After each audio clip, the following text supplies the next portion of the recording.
All right. Chapter 9 is, again, a bunch of stuff we've already talked about. So the first part of this will not be anything new. It's just a reminder. Okay? All right. Here is a scatter plot. What would we say about the scatter plot? Strong, negative. It's kind of linear, but there might be a curve in here, right? Like maybe. So we need to make sure we look at the residuals, because if we don't look at the residuals, we won't really know. If you look at the residuals, though, we definitely see a curve, right? So residuals plot is important, because you might have missed the curve in the first one. Like I could have seen where you had said it was kind of linear. So if you don't look at the residuals plot, you aren't sure. So the residuals plot, we can confirm, yes, there is a bend in the curve, or bend or a curve. Looks like a Nike swoop. Okay? So be careful that you check the residuals to make sure the model is appropriate, if at all possible. You might notice in the residuals that there are some points that might be outliers or grouped by themselves. You might want to remove those groups to do the regression analysis, or do the regression analysis with them and then remove them and see what happens. But you might notice groups every once in a while with residuals, and you can decide what you want to do from there. Subsets. It says cereal manufacturers aim cereals at different segments of the market. Supermarkets and cereal manufacturers try to attract different customers by placing different types of cereals on certain shelves. So here's a scatter plot that they've color-coded based on shelf. So you can see that the top shelf cereals have a regression line that is completely different from the bottom and middle shelf.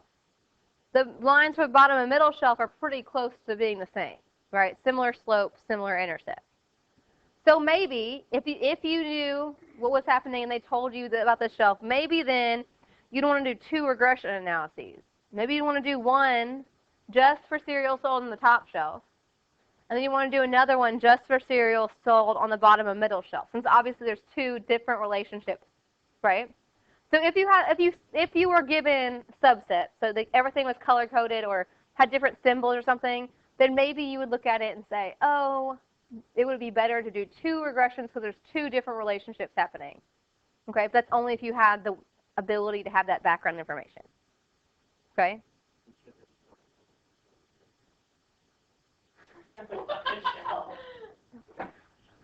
Talking about sugar content versus calories in the cereal.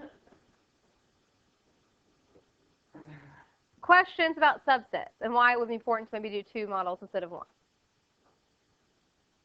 Okay. We don't extrapolate. We've already talked about that. So here's the perfect example. It says the scatter plot of oil prices from 1981 to 1998 shows a fairly constant decrease of about $3 per barrel per year. Well, what if they said, well, then how much is oil going to cost per barrel in 2005? That's not that far away from 1998, right? But this is why we should be careful what's happening. We don't know what happens in the future. Well, since that was 1998 and now it's 2015, we can see what happened in the future. And gas prices increase, right? So we wouldn't have wanted to use that model because it wouldn't have been remotely accurate.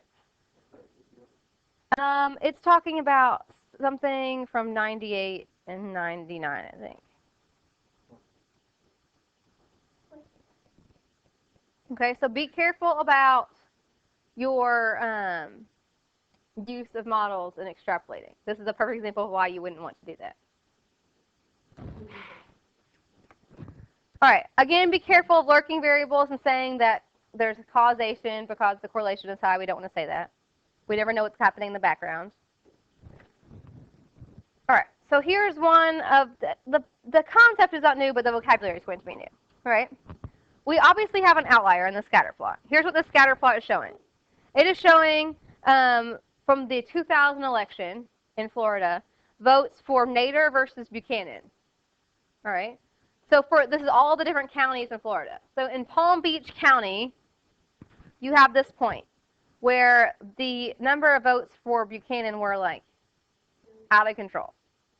So either the county was like just like way pro Buchanan, but doubtful because that's an independent candidate, Or what really happened was there was this butterfly ballot, and so most of the people intended to vote for Al Gore, but didn't because they punched the wrong button or the wrong hole.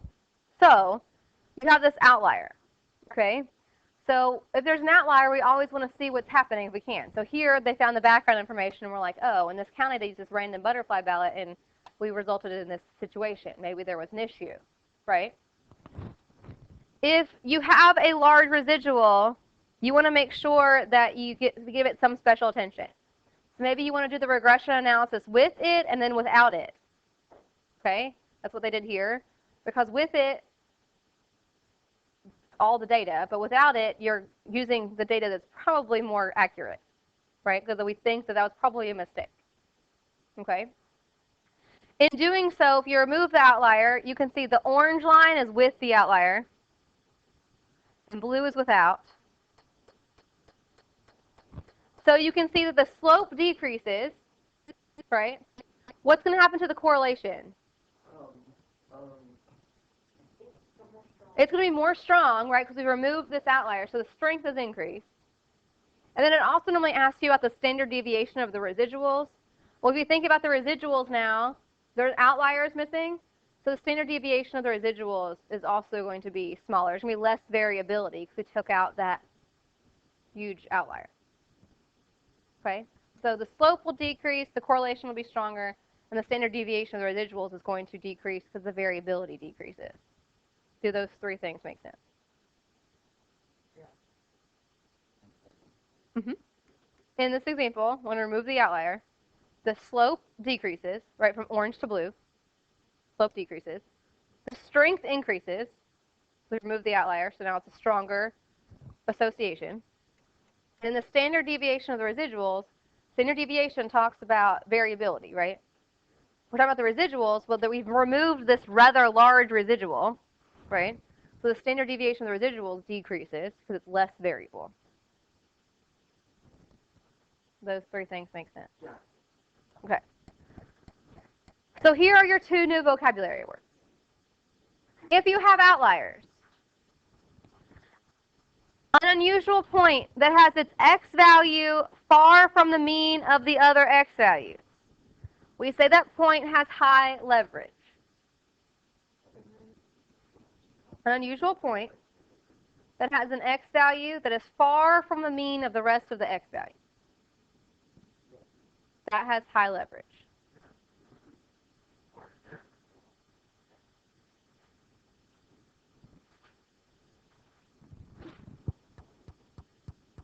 An influential point is a point that if you removed it, it would drastically change the model. Okay? So influential is a point that if you remove it, it drastically changes the model. An outlier could be none of those. Okay? An outlier doesn't have to be influential or have high leverage. It could have high leverage and not be influential. Could be influential but not have high leverage. Okay? Could be both. No.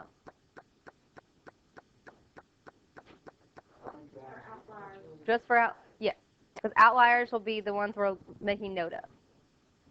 So if you look at this scatter plot, which is showing shoe size versus IQ, but then they have Bozo the clown, they have clown shoes, well, whatever. That's what this point is.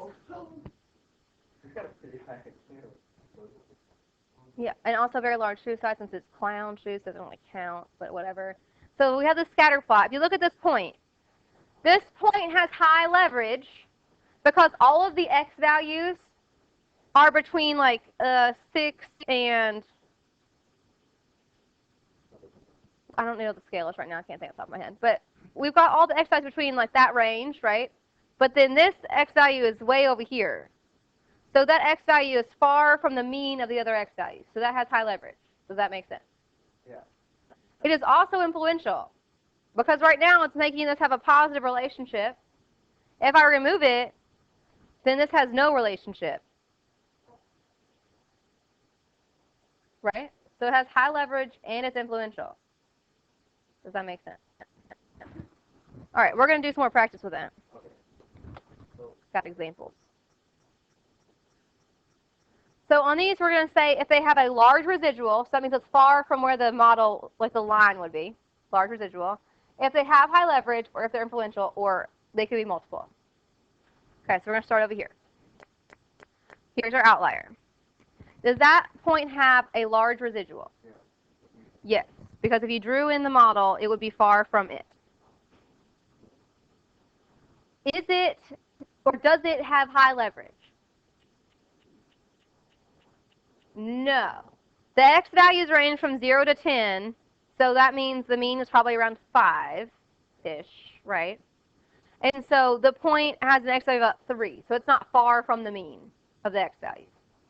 So it does not have high leverage. If you remove it, is it going to change the model drastically? No. Not drastically. Right? These points have a very strong association to begin with.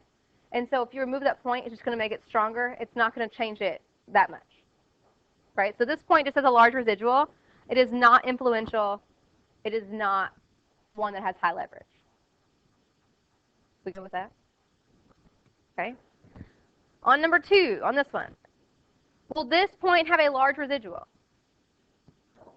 No. If you draw on the line, it's going to be like on the line, or really close to the line. So it does not have a large residual. Does that point have high leverage? Is the x value far away from the mean of the other x values? Yes, it has high leverage because its x value is 20 and the rest of it are between 0 and 10. Right, so its x value is far away from the rest of the x values. If I remove it, is it going to change the model drastically? No, so it's not influential. Is this making sense?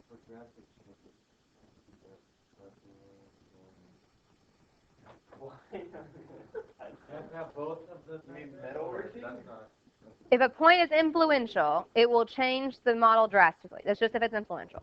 It doesn't have to have high leverage too. All right, on number 3, the outlier's down here. Because the outlier's down there, that means that the model will get pulled in the negative direction. Okay? And it might not go straight through it, but it's going to get pulled in a negative direction because of that outlier. Does that make sense? Right. Yeah. Okay, so is it going to have a large residual? I don't know. It kind of depends on how this linear model is going to be. It's probably not going to be this steep as what I have. Yeah. But it's also not going to be like really far away from the line. It's not going to be like really far away. Because all these other points are kind of spread out. So it's not going to be like crazy far away. So I don't think I'm going to say it would have a large residual. Okay, so does the point have high leverage? Is the x value farther from the x value? Yeah. And then if I remove it, will it be influential? Yes. Yes. If you remove this point, then you have a positive association.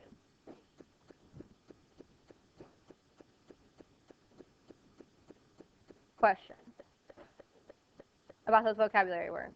Would all of those be outliers? Yes. Yes. So it's far away from the rest of the data.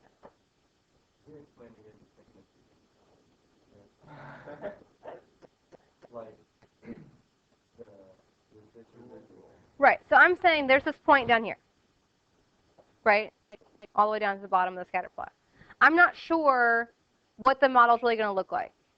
I don't know how steep of a negative line it's going to be. Because the other points show a positive association, but because it's there, it's going to be negative. So I don't know how far off that point is really going to be. I doubt it's going to have a super large residual, because the other points are going to be spread out on either side.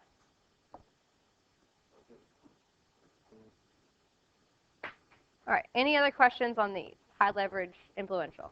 There'll be more in the assignment today. Okay, so one more topic we need to talk about is working with summary values. So here's a scatter plot of height versus weight of a bunch of individuals. Okay, no big deal. So you have individual data points, not an issue. Well then, in this scatter plot, they have the height, but what they do is they take for every single height, they find the mean weight. Okay, so you have less points now. So because you have less points, which one's stronger? The original or the one with the mean? The one with the mean is going to have a stronger Relationship, you have less points to deal with, right? You have less variability, okay? You want to be cautious of that. If you're using means, then you're going to have less variability. You can see that in R squared. The R squared here is 41.5%. Doesn't fit well. But if we change it to means, we have an R squared of 80.1%. Okay? So, always, if you have summary statistics, you're going to have less variability in your model. If you change everything to means, then less is going to be happening. So if I wanted to do height and weight for this entire school, then I had like 400 data points, right? They're going to be variable. Not everyone's going to be around the same.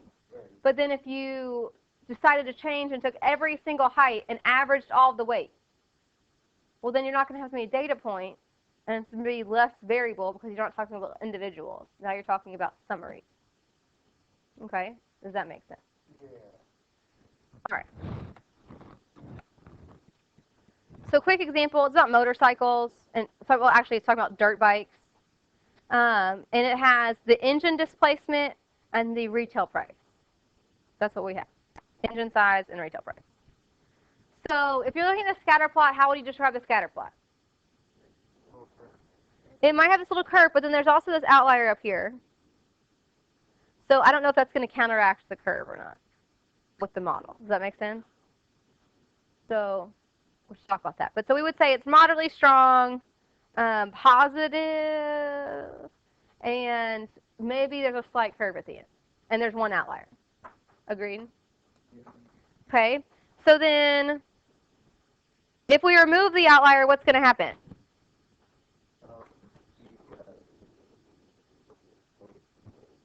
The slope is going to decrease.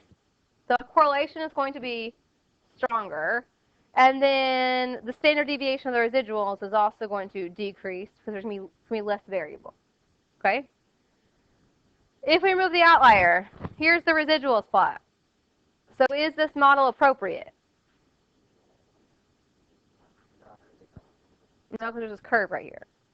Right? So if we took out the outlier, there's definitely a curve. And so we wouldn't say that the model is appropriate.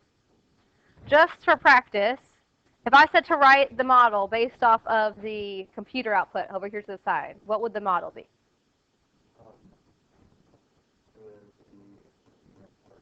Right, suggested retail price.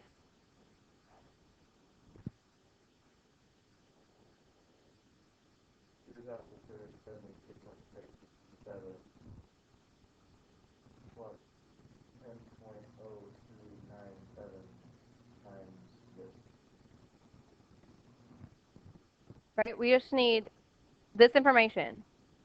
On the worksheet from yesterday, there's tons of stuff that's irrelevant to you